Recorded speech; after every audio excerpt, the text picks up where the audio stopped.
Hey guys, and welcome back for episode 4 of Dear Esther. Things are really starting to pick up now.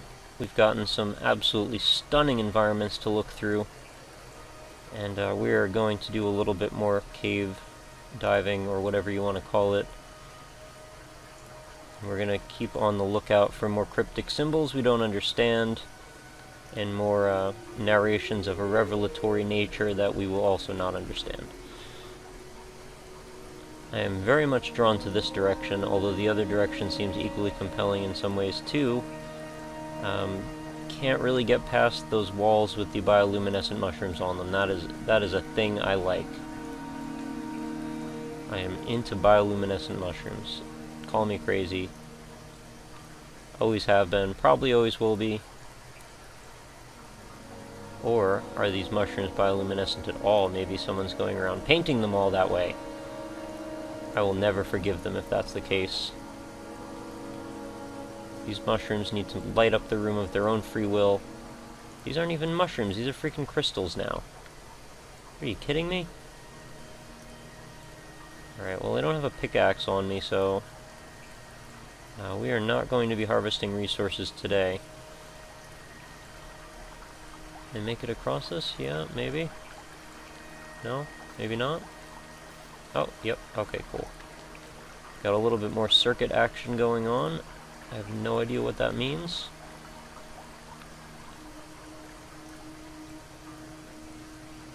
Nothing like a nice crystal cavern to get you excited. Hopefully you guys out there have all played Demon Souls, or Dark Souls in fact, not Demon Souls, because that one's old.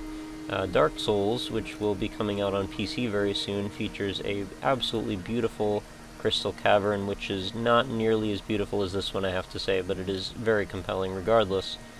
And it features some giant crystallized kind of golem guys.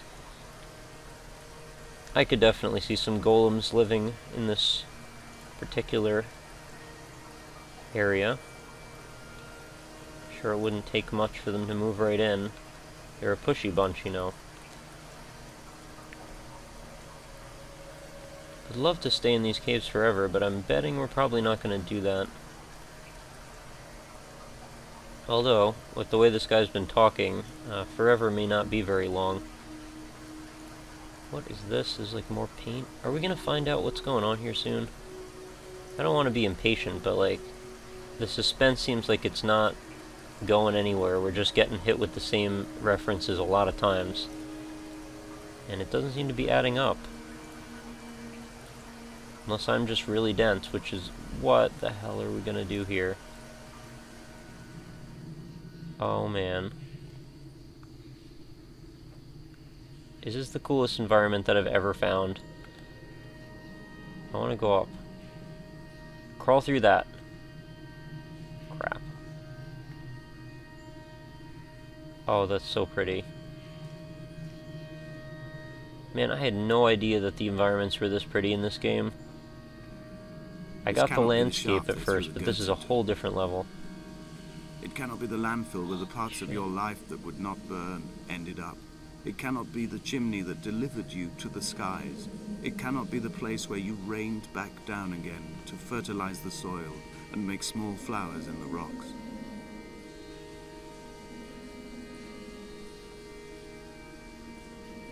I almost don't even know what to say.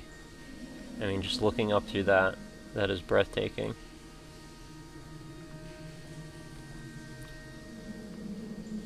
I could very easily see coming back to this game just to look at these environments and show other people, and, you know, that's kind of what I'm doing right now.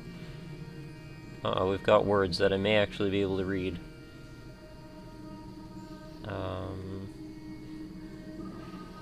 No, maybe not. That looks like it might say Damascus. Rehold.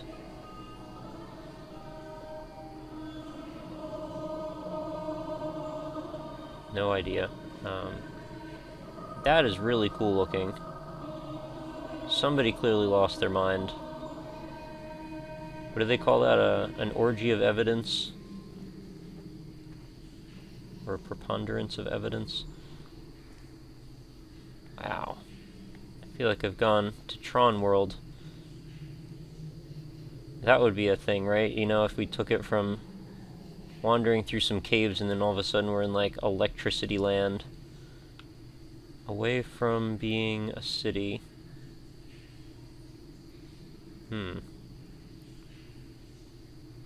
I'd like to say I hear you, but... and...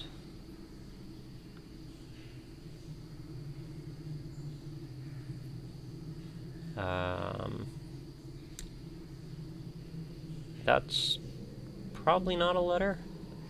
And scale be a ruinous... no clue.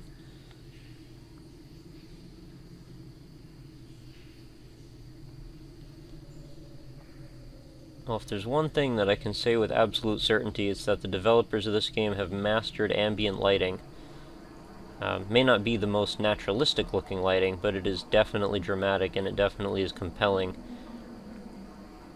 Yeah, I don't think I've seen environments that rival this ever. At least in how striking they are and how well conceived they are. Oh man, we're not gonna have to go underwater, are we? I'm not super happy about that. Hopefully this is just a short-term trip. Looks like it is.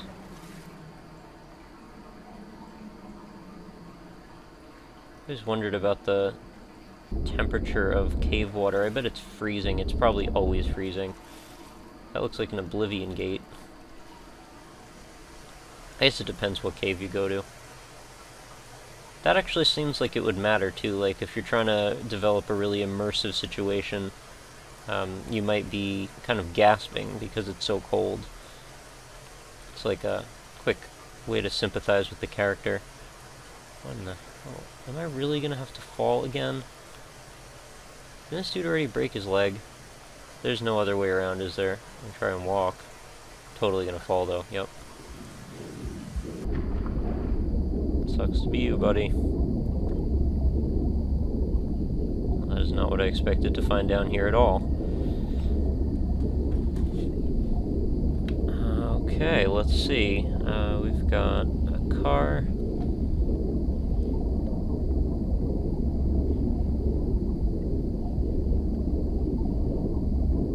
I'm gonna assume that this is maybe a little bit of a hint of clarity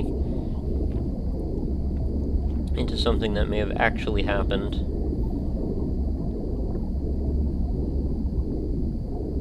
Which would actually go quite a way to explaining why there are smashed cars and things on the island in places that really don't make a lot of sense. Well, apparently I can float.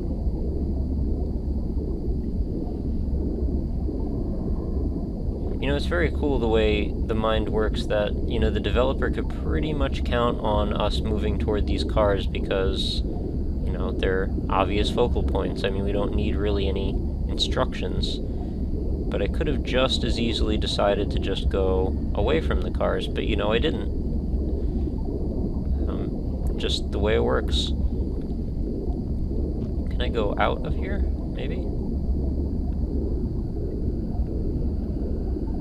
Oh yeah, that's definitely the way this is supposed to go. I'm supposed to come to the surface.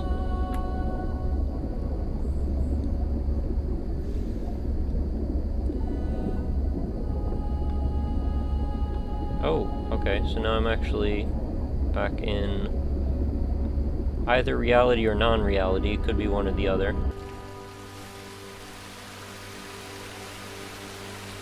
That is a long way down, man. I don't think that would have worked out. Good sound.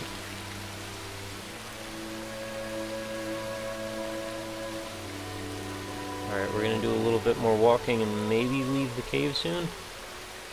Just guessing. See the light at the end of the tunnel, which may be largely metaphorical, or it may be a literal metaphor this time. Is there such a thing as a literal metaphor? You know what I'm trying to say. Take the symbology and juxtapose it versus the actual reality of the situation that's going on. Oh, that would be a progress hump, perhaps? No, maybe not. Expecting a loading screen there. I think the loading screen's coming up right now, though.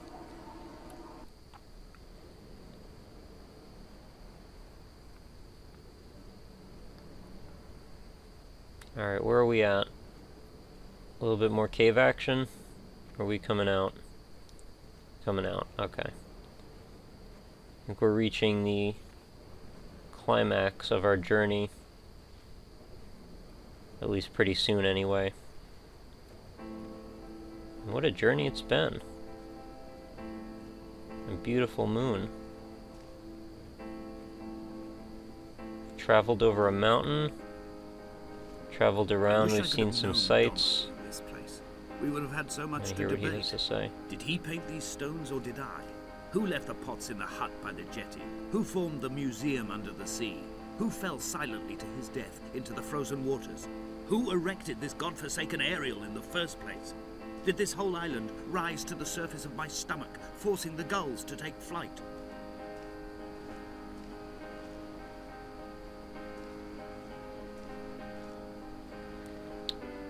Well then. I can see it's one of those madness-consuming moments. That is a stunning moon.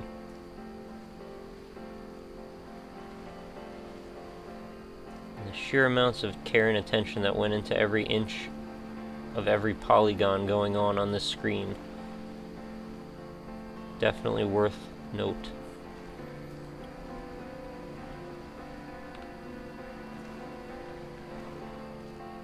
I mean, is it just me? Doesn't it feel like too many people just gloss over this kind of stuff? Is it like there's some sort of less perceived meaning just because something comes in the form of a video game or that sort of a digital experience, an interactive experience? It seems like so much is diminished. And I just don't understand why that is. Man, I've gone awfully far to come back up to this path. Alright, just all the way around. There we go.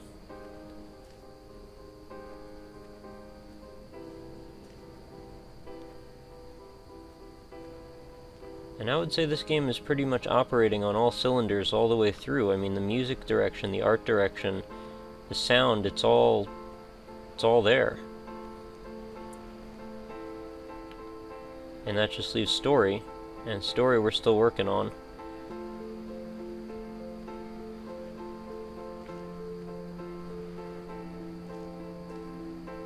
More of this painting.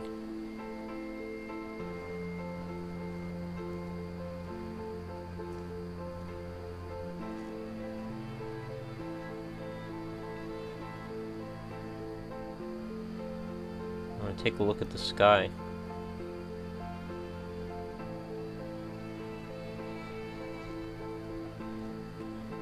Got these lovely markers, these bright orange beacons propelling us forward. Just like the cars underwater, you're gonna go toward them. You may not even think about it. I returned home with a pocket full of stolen ash. Half of it fell out of my coat and vanished into the car's upholstery. But the rest I carefully stowed away in a box I kept in a drawer by the side of my bed. It was never intended as a meaningful act, but over the years it became a kind of talisman. I'd sit still, quite still for hours, just holding the diminishing powder in my palm and noting its smoothness. In time, we will all be worn down into granules, washed into the sea and dispersed. Wow.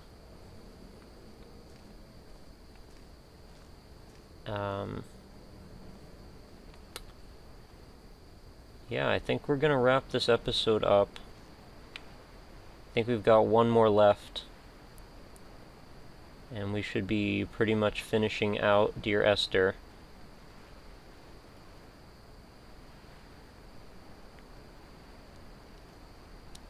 There's the red beacon for us.